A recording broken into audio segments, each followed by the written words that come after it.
Pat slammed the door shut and looked at me through the window.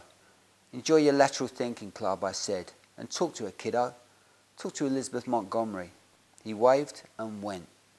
That was my son at 15.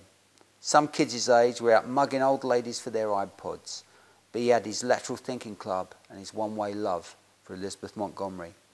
I watched him go as the bell faded away. Parents were still milling around, so I did not look twice at the woman parked directly across from the school gates. In fact, I didn't really look at her once, but then she got out of the car and I saw that she was watching Pat too. And now I looked. She was tall, blonde and a little too thin, dressed for serious exercise, a dark tracksuit, proper trainers, and a raincoat thrown over the top of her running clothes, looking a touch unkempt and exhausted, but who doesn't in the aftermath of the school run? Despite the blue September sky, the morning was cold enough for me to see her breath.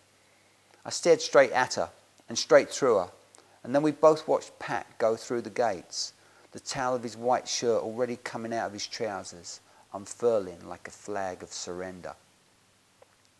And then I looked at her again, and something deep inside me fell away. Because I always think that it's bizarre. No, I always think it's unbelievable. That you can love someone, really and truly love someone, and then one day you do not recognize their face.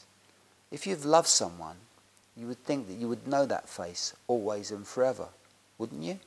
Shouldn't every line of that face be stamped on your heart? But it's not. Your heart forgets, especially after, what, 7 years? Could it really be 7 years since I'd seen her? Where did 7 years go?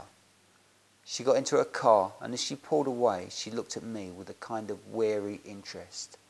So she felt it too. Who is this stranger? And by then it was all coming back to me, all of it. Oh yes, she had changed, older, thinner, and many miles travelled in worlds that had nothing to do with me. But I remembered Gina. I remembered loving her more than I had ever loved anyone. And I remembered our marriage and the birth of our son. And I remembered how it felt to sleep by her side. And I remembered how all that was good had gone bad. And how it had hurt so much that I truly believed nothing could ever be good again. So yes, now that I came to think of it, she did look vaguely familiar.